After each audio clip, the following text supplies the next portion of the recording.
We've talked about cybersecurity a couple of times on this podcast, and one thing I've heard from people who gave feedback about these episodes is when they hear the term cybersecurity, it seems like it's one really huge, big thing that's you need a huge budget, or probably you need a huge team or something like that to implement. But truthfully, it isn't. And today's guest would talk to us about cybersecurity. Today's guest is Terry. Terry has been in the cybersecurity industry for about 25 years and is going to share his experience, share his knowledge, share how we can stay more secure with our businesses today on the Tech Your Business podcast. So this is the Tech Your Business podcast where we break down technology so that you can earn more, learn more, and do more with it in your business. My name is Peter, and today's guest is Terry Ziemniak. Welcome to the show, Terry. Thank you, Peter. Good morning. Nice to meet you. I hope I got Ziemniak right. That's fine. Ziemniak's fine. Yeah, not an easy one. That's okay. So, okay, so let's just go straight. So just tell us about you. Tell us about what you've done in the cybersecurity space. Sure, absolutely. So my background is coming out of college about, 30 years ago now. Very technical, very hands-on, very bits and bytes sort of guy. So I was doing all the really early stage cybersecurity stuff back in the early 90s. So it was penetration testing, assessments, architecting big security solutions, working for a consulting company, which actually just started up a cybersecurity practice within their larger consulting group. So I did that for about a decade. It was neat stuff, very hands-on. But actually during that, the end of that first decade of my career, Peter, even at that point, businesses were talking more and more about compliance and risk than just buying bits and bytes sort of solutions. So it was transitioning from the technical to the business part of cybersecurity. And I kind of rode that wave because our clients were asking for regulatory compliance sorts of stuff, which no one had any idea how to do back in the late 90s. For the US and maybe Canadian folks, they've heard of HIPAA. HIPAA was just kind of coming into its own. And we're trying to figure out how to make that work for business and cybersecurity. So that was my transition into the regulatory compliance and eventually kind of the executive space of cybersecurity. And that's really the second decade of my career is as a cybersecurity executive. So helping large, mostly healthcare organizations around the US, deal with cyber as a business risk, and that's really how businesses need to treat this. Cyber is not a problem you can solve by buying a tool or a widget or a piece of software. It really is a business risk you have to manage, and that's where I spent the middle of my career. Now I'm in phase 3 of my career, and I'm a consultant. So I work as a fractional cybersecurity executive for small, mid-sized companies around the U.S. They call it a fractional CISO. So I help, like I said, a number of small companies as an executive, and with the message and what I provide businesses, Peter, is really thinking about what's the right level of cybersecurity for our business and how do we get there? And that's where I'm at right now. Nice. All right. So listening to your story, I've seen that you've worked with the large companies, you've worked with the smaller companies, and now you're working as a fractional cybersecurity executive with the smaller businesses, right? Correct. Yes. Small, mid-size. All right. So what made you choosing between the large and the smaller mid-size businesses? What made you go for the smaller mid-size? Bigger companies, which again is where I spent the first 2/3 of my career, is a difficult place to work. It just at that point at the age when I was, I don't know, 40s, it was just a difficult place. It didn't fit my personality. I wanted more dynamic, quicker moving companies. And I was working, as VP of billion-dollar healthcare organizations, which don't move particularly fast. Cybersecurity was evolving, and it just wasn't a good fit for me personally. I enjoyed it. I certainly learned a lot. But working with small, mid-sized companies, I can put my hand a little more on the tiller and kind of control the business and give guidance, and I can actually see progress in what we're doing. So it's a better alignment for where I want to be right now. Plus, it allows me to kind of play with the two things that I really love, which is the technology and the business cyber alignment. So those two pieces really where I wanted to play. So it gives me what I'm looking for. I totally understand that, because a lot of times they talk about working in corporates and working with the smaller businesses. In corporates, you're just dealing with a very small part of a big problems. But when we're working with the smaller companies and all that, you can see the whole picture. You get more experience, hands-on experience and everything. And I totally understand that. So with the clients you've had, what are the common cybersecurity challenges you've seen them face? Something that goes through most of them. Yeah, that what I found, Peter, is when I work with these companies, it's always going to start with some kind of assessment. So I'll start with a company. Okay, we do an assessment alignment, kind of see where we're at and figure out where we need to go. And I find in the assessment, 9 times out of 10, companies really they all lack inventory concepts. So if you want to protect yourself from cybersecurity risks, you need to know your partners and your staff and your data and your devices and your vendors. You need to know what all your stuff is. If you don't know your stuff, you can't protect your stuff. And I find most small, mid-sized companies don't even have that foundational thing well understood. Again, if you're going to encrypt, you need to know your stuff. You need to know your data. You need to know your encryption expectations. You need to know how to test and restore on the back end. But just, foundationally, if you don't have your inventory and control, your encryption is not going to work right, potentially.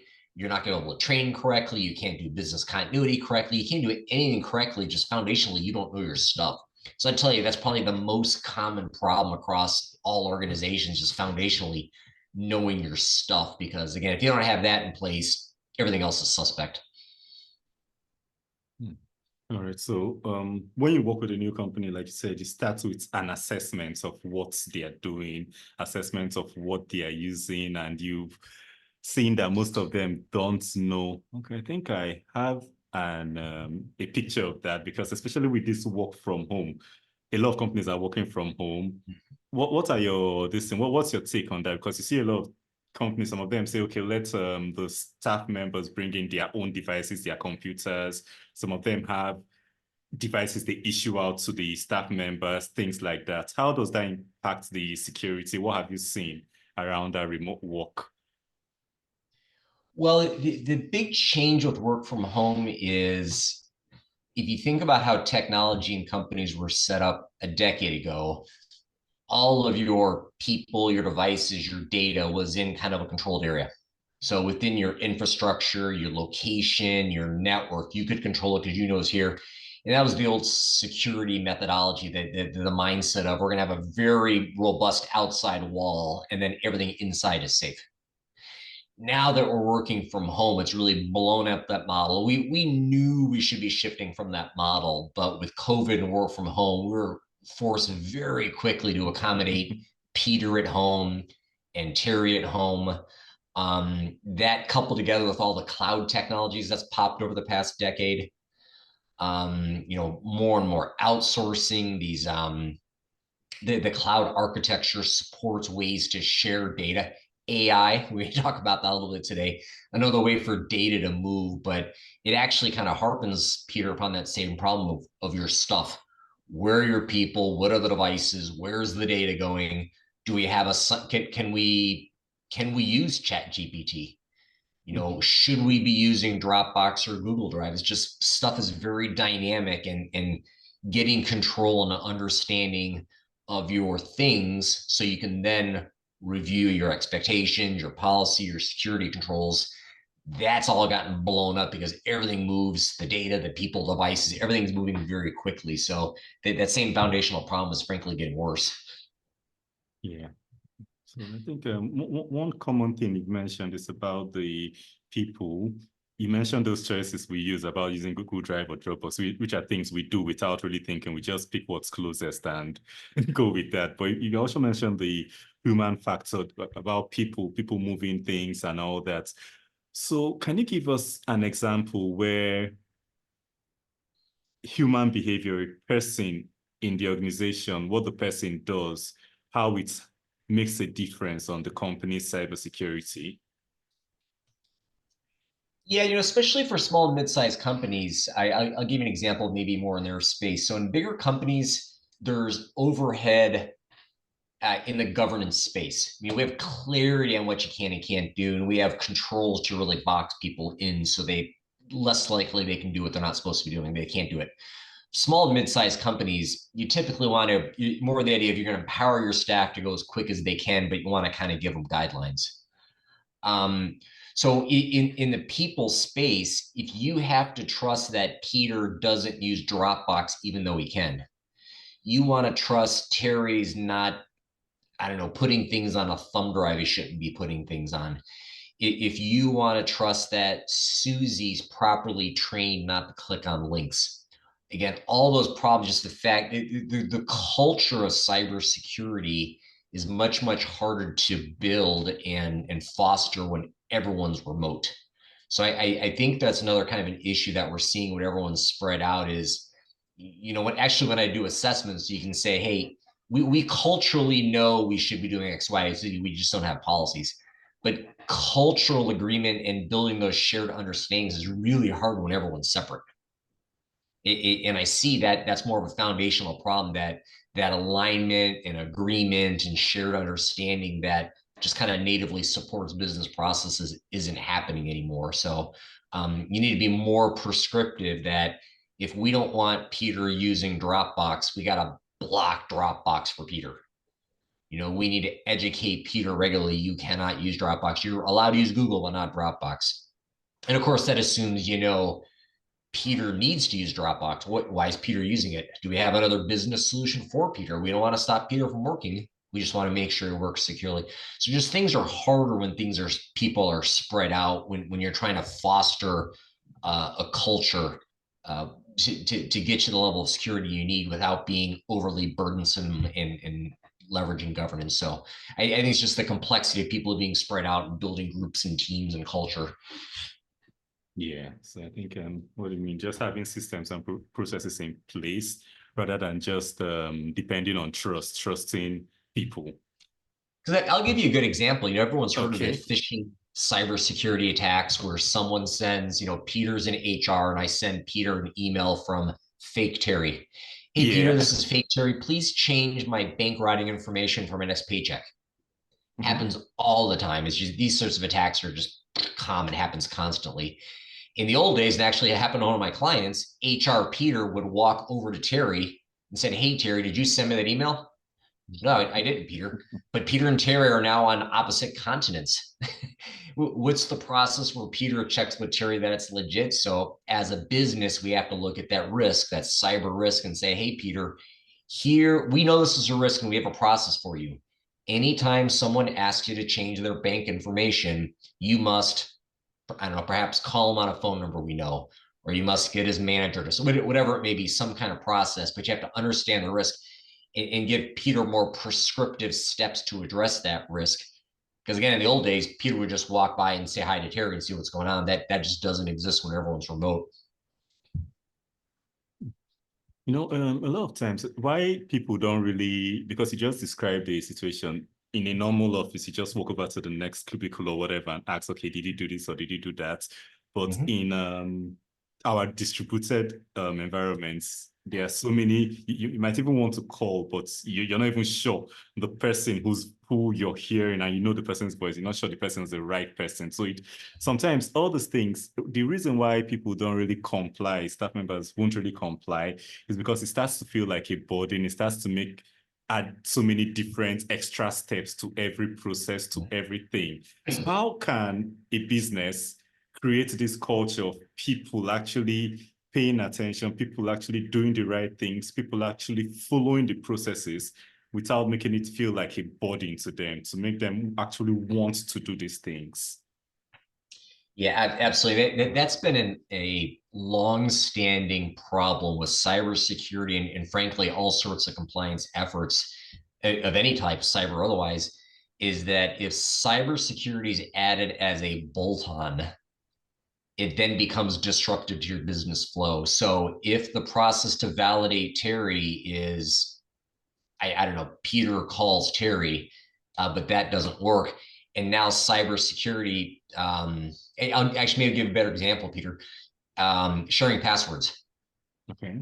Passwords are shared within businesses often to kind of make business flow. But when security comes in and throws on multi-factor, and all of a sudden, hey, I can't share my calendar with Peter because we use the same password, but security won't allow us to do it.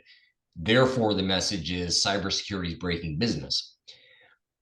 Cybersecurity has to be a business driver. And instead of locking out everyone, actually, I'm going through a project like this just for one of my clients. Before we break all the business processes, we're having the conversation. Hey, folks, you know about cybersecurity, so we've talked about cybersecurity, and you know we're going to start implementing multi-factor passwords with authentication, which is a password, maybe a phone call or a password being on your phone. So better way to secure passwords. We're going to implement this, and you know this. Let us know if you have any concerns because we're going to turn this on in 2 weeks. Do you share any passwords? Do you know of cases where it's so reaching out and engaging the business before you turn on these controls is a great way to address those problems. And again, that's part of the culture of cybersecurity. If Peter feels that he can talk to Terry, the security guy, and say, hey, I know I shouldn't be doing it, but I've been sharing a calendar with someone. Can you help me correct this and make it secure? So getting the buy-in and thinking about the business part of cybersecurity is really important because if security is breaking business processes, that's when people start bypassing security. So having the conversations up ahead of time, getting business buy-in, getting business input, have them validate what you're doing. Security should be part of the business processes as opposed to a kind of a bolt-on afterwards, because that's when it's disruptive, that's when it's expensive, and that's when people ignore it. Yeah. I think that makes a lot of sense. And I think apart from the employees, team members having issues with the extra steps and all that, especially with small and medium businesses, a lot of them see cybersecurity, see having a person like you on their team in charge of cybersecurity. A lot of them see it as a cost center. They see it as an extra expense they don't want to incur.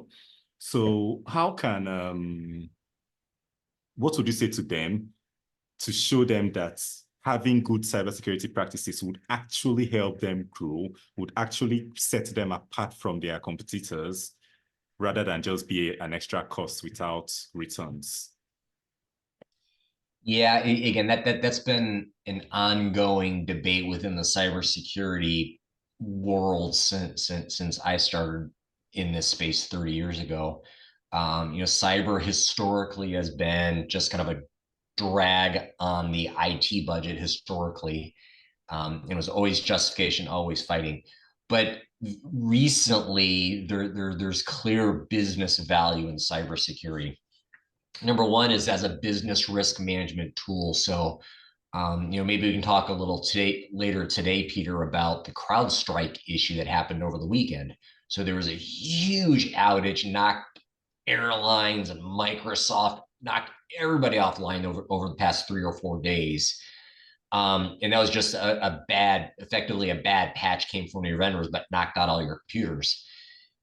Cybersecurity should help you manage that risk by saying, what is our disaster recovery plan? What is our business continuity plan? How do we survive if our technology is down? How do we survive if our partners are down? So one of the values of cyber is in that business risk management space. Another way cybersecurity adds value to the business is just regulatory compliance. You must meet HIPAA compliance if you're a US healthcare organization. You must meet the requirements of PCI, not technically a regulation, but PCI credit card regulation, obligations, contractual obligations. If you're working MasterCard or Visa, there's controls and expectations. So in many of the industries across the US, there's state laws, there's federal laws, there's all sorts of laws out there. You just have to do it. You don't have an obligation. The regulatory stuff has to happen. So business risk, regulatory risk. And then lastly, it can truly, as you said, Peter, be a differentiator. Working with one of my clients several years ago, and I started engagement with them, still working with them as a matter of fact. But one of the very first conversations I had with the CEO, I said, we're going to go through this. Security is not free. Security is going to cost, hopefully not much, but it's going to cost something. Why do you want to be secure? And the CEO says to me, well, Terry, it's the right thing to do. We need to protect patient information. I'm like, wait, that's good to hear. But then right behind it, she says, and it's going to be a differentiator for us. We're going to be able to talk to our prospects and we're going to lead the conversation in cybersecurity because our competitors aren't doing it. So she's using it as a differentiator in the marketplace, and it's a big value add. So there is distinct value available to cybersecurity if you do that alignment with business. So again, if you align with the business continuity concepts, because outages happen all the time. If you make sure you're meeting your regulatory obligations and maybe your insurance goes down, maybe your sales processes go quicker, because I know of clients that have lost businesses and contracts because their cybersecurity wasn't up to snuff. If you can lead the prospecting and the sales cycles talking about cybersecurity, there's value to be had there, but you have to think through it in, again, alignment with business. I think I think that makes sense. And you just mentioned the CrowdStrike issue. So today is Monday. This is the Monday after CrowdStrike. Monday after CrowdStrike. Yeah, exactly. So as a cybersecurity professional, can you let us know what happened, what went wrong, and how that could have been prevented? Okay, sure. So a little background. What CrowdStrike is a tool, a cybersecurity MDR kind of tool. Effectively, it's like modern generation antivirus. So, you may have heard of McAfee or Symantec or Malwarebytes or Microsoft Defender. The piece of software on your computer kind of keeps your computer secure. Does a lot of great things, and it's certainly a valuable tool. CrowdStrike had basically a bad update that they pushed out Friday, so 3 or 4 days ago, and that bad piece of software, which automatically updated to millions of computers, basically tanked the computer, just blew them all up. You couldn't have done anything about it, honestly. Well, you could. Small business owner, you're not, because there's controls and protections you can put there. The problem is on the cybersecurity front, you need to be. It has to run fast because the threats and the things that CrowdStrike's protecting you from changes hour by hour, minute by minute. So there's updates that happen all the time behind the scenes. So as a small mid-sized business, honestly, it's just a risk you're going to have to be aware of. And CrowdStrike's a good company. They do good work. They had a mistake and they're going to pay dearly for it. But I don't know that CrowdStrike would have been a worse decision than Symantec or Microsoft or whatever else is out there. There's tools out there, and I don't think they're any worse than anybody else. They're as good. So I don't think the issue of business was buying CrowdStrike, because it could have happened to anyone. But as a business leader, ask yourself this: if all my technology is offline for 4 days, what do I do? It's so a big driver in cybersecurity for small businesses. It's always been technology, but more and more it's the business part of cybersecurity. And the phrase business resiliency is coming up these days. Realizing CrowdStrike's going to happen, realizing, AWS, the whole cloud infrastructure has been off for hours at a time. In the healthcare space, some key vendors Change Healthcare. Billions of dollars have been kind of gummed up in the financial works in U.S. healthcare, because Change Healthcare, which is a kind of a reliant vendor that a lot of organizations use. The point is, no one works as an isolated island anymore. You depend upon technology business providers. What do you do if that stuff fails? So ask yourself, business owner, how do I survive in this case? And, real quick answer is find out what's important to your business, and then come up with alternate ways to address that. So what are the things your business does to execute upon its mission statement? I don't know, you need to make widgets, you need to produce software, you need to answer phone calls, you need to take care of patients. Understand what's really important and say, hey, if all my technology supporting fails, what are we going to do? The answer may be we do nothing. Maybe we just can't do email for a week as we rely on Microsoft, and that's just that. But payroll, if your payroll company is offline for a week, what are you going to do? You got to pay your employees, they're going to leave. If you have contractual expectations, what are you going to do? Better figure something out. Maybe you change the contracts, maybe you buy backup hardware. So point being, go back and think of the business resiliency process. What do you do, business leader, if your technology is down? And you got to ask those questions because these sorts of issues are popping often. You got to be prepared for them. Yeah. All right. So, okay.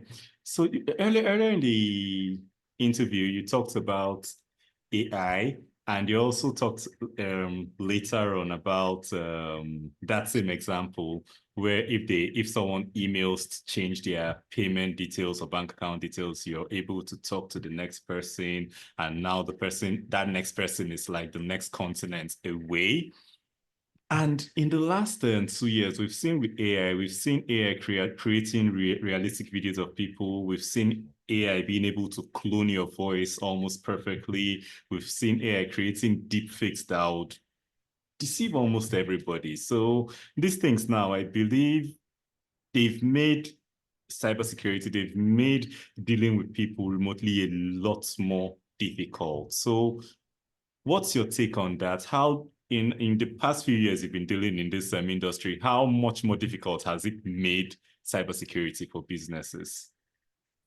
Well, it's incredibly difficult because it makes it hard to authenticate Peter. If Peter wants to change his direct deposit information for his paycheck, how do I know it's actually Peter making that request? There was a famous incident early this year in 2024. A company in China was duped out of like $20 million. And what happened is a finance guy got an email saying, hey, we need to route $20 million over in this direction from the executive, from the CEO. And the finance guy stopped and said, hey, this doesn't match our processes.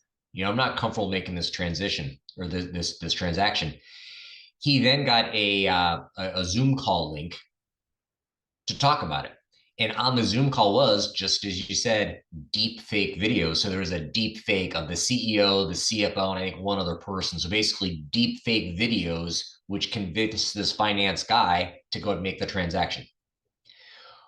Point being, you can't trust video, you can't trust audio anymore because all the stuff can be faked. So when you need to validate Peter's Peter, you just have to realize that these sorts of visual cues aren't going to work anymore. And that goes back to the idea, Peter, of if we have sound processes in place. So if the process to change HR direct deposit information is you will receive an email from the HR system where Peter has multi-factor, that may be a valid way the business chooses. But if Peter calls on the phone or someone pretending to be Peter calls on the phone, you can't accept that. So you're at a whole new level of risk. Your users have to understand this risk is there, that this is a common problem. And you've got to remind the users of, hey, we have sound processes in place. Remind them, hold them accountable to follow these processes. So it's not an unsolvable problem. Frankly, it's not terribly complicated. But the problem is, over generations, we know if we look at Peter, we believe that's Peter. Unfortunately, looking at Peter may not be Peter anymore because the AI can get around that. So it's training people to think differently than they've done, again, honestly, for generations. So people have to know there's a problem, and they have to know there's a process to solve that, hold them accountable, and educate them. Okay, so for a small business owner who has been listening to this episode, they are now concerned about their cybersecurity and they want to do something about it. They want to start from scratch with their cybersecurity. What's the first thing you'd say they should do?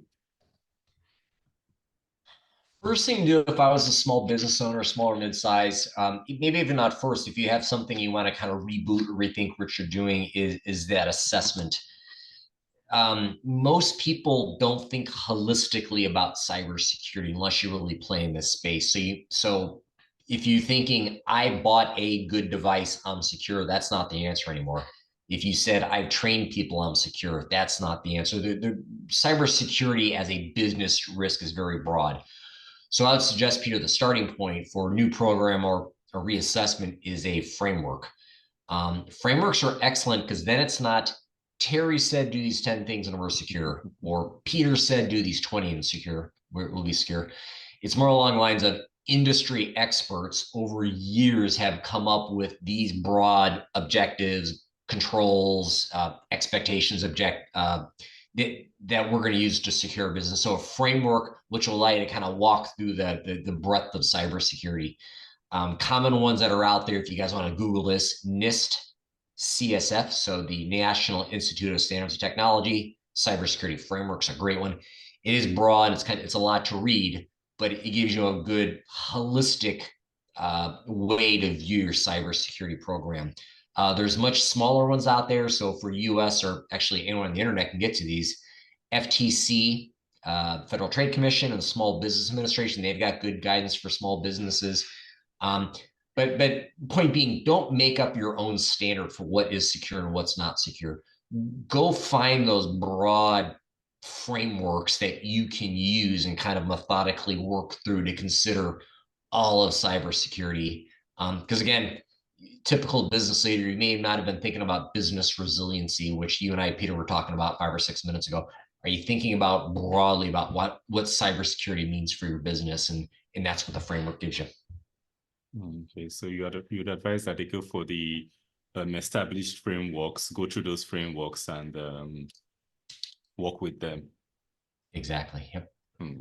Okay. So let's talk about the future of cybersecurity. We've talked about AI, deepfakes, and all that. So what are the latest trends in cybersecurity that you have seen that you feel small and mid-sized business owners should be aware of?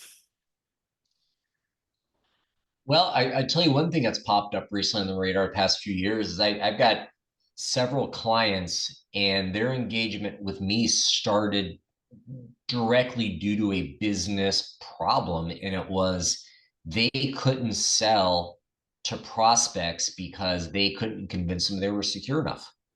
So think about it. If you're a small mid-sized business and you're selling to a bank, to a hospital, to, I don't know, some government entity, if you're selling to anybody, the buyer is going to say, hey, I'm going to stop and I'm going to look at you, small business owner, and I'm going to ask, are you a cyber risk to me? So just like you want to protect your business, small business owner, you want to protect yourselves from people you're working with. When you sell to someone else, they're asking that same question of you. So as a small business owner, ask yourself, can I convince my prospects and my clients that I'm properly secure? And to answer that question, you have to make sure you have the conversations with them. Hey, prospect, what are you looking for? Hey, client, what are you expecting from me? So understanding the expectations of who you're dealing with. Again, a prospect, a client, maybe individuals, if you're dealing directly with consumers, ask those questions of what are the expectations in your space, and start aligning your cybersecurity program to them. Because again, I'm hearing more and more contracts are on hold or outright drop because they're not meeting cybersecurity expectations. Because again, the big players, they call this third-party risk. The big players are saying my partners can be a risk to me, and they're obligated to protect themselves, and that's blocking some of these contracts these days.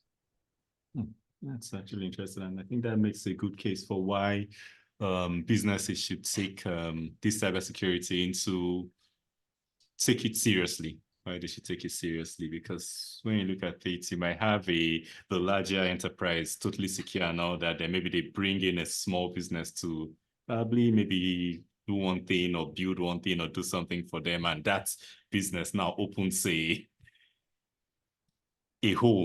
door into the business, opens a back door into the business because of their practices.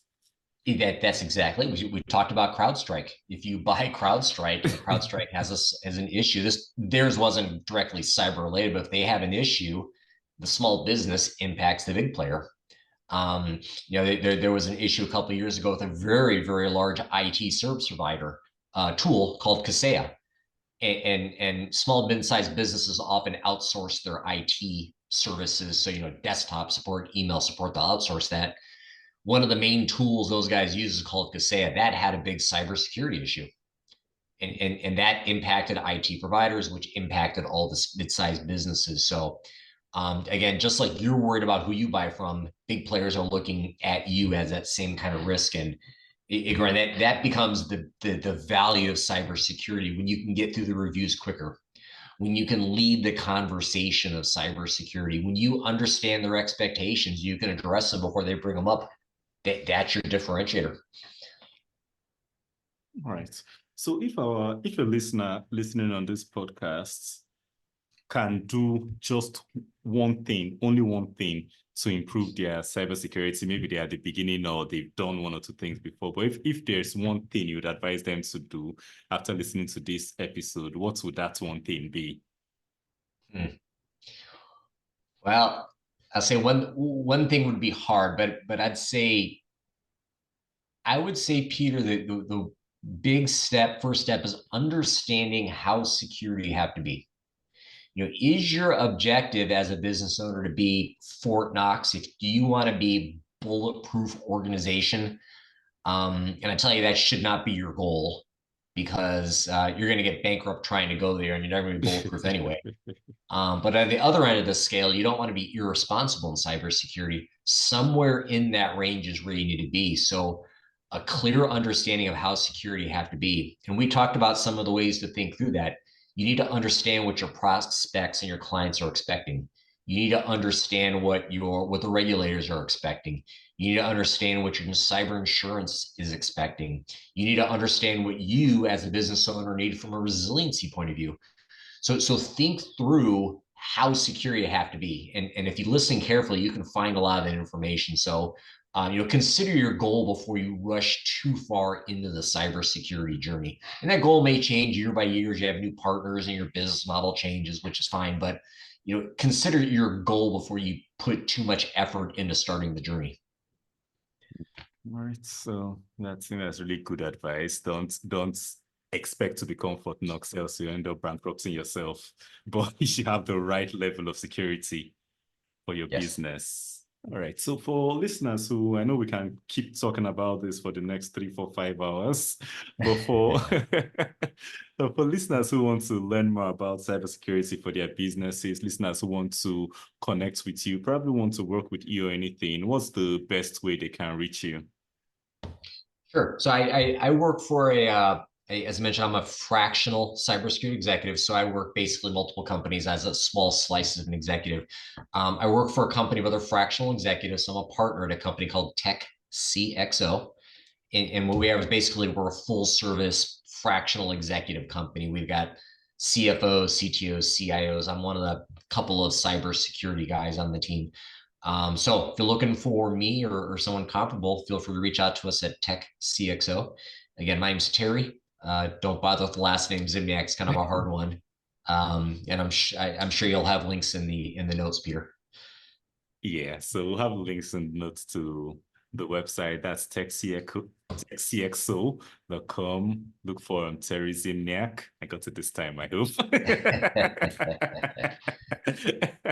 So the link to TechCXO will be on the screen, and it will also be in the show notes once this episode goes live. So thank you so much, Terry, for coming on this podcast, on this episode, and sharing with us, letting us know how to be more secure with our businesses.